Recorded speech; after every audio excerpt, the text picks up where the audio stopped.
the closest word that I could think of that can begin to describe what I felt and what I feel in learning that actually, according to these whistleblowers, that I am on this Quiet Skies list, that my own government, my president, my commander-in-chief is targeting me as a potential domestic terrorist. The closest word that comes to mind is a complete sense of betrayal.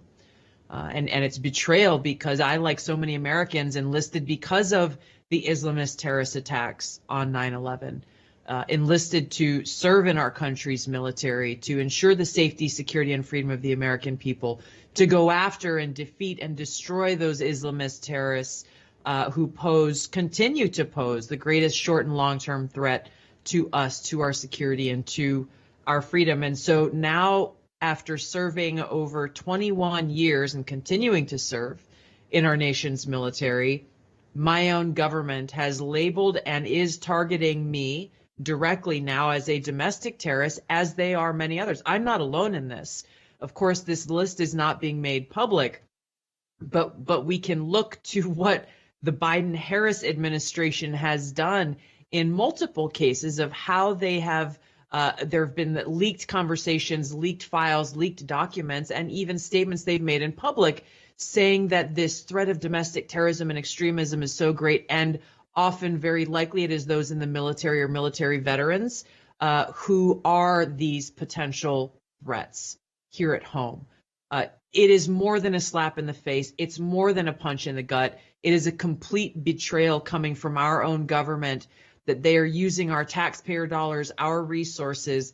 They are using people like the air marshals as weapons and pawns to target their political opponents. And that's really what this is all about. As a person, I feel, not only for myself, but for my brothers and sisters in uniform, for those who have literally put their lives on the line to go after and defeat those terrorists who attacked us on 9/11, those who continue to pose a threat to us today, and all of that, to have our own government come and point and set their sights on us and set their targets on us, saying that, no, actually, we are the domestic terrorists. Why? Of course, there's no explanation given, which is why we are taking legal recourse, why I'm so grateful for these whistleblowers and having the courage to stand up and present the evidence and proof, because, these secret lists, there are many of them. Quiet Skies is one of them. There are others that have occurred ever since 9/11 with the Patriot Act, weaponizing these institutions against Americans. All of these secret lists, there's no recourse. There's no way to know truly if you're on the list, how to get off the list, why you're on the list, why my own government is seeing me as a domestic terrorist.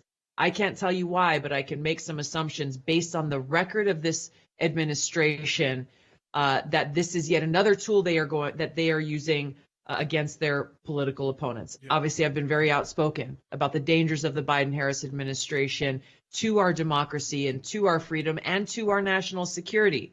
And this is what happens as a result. Yeah.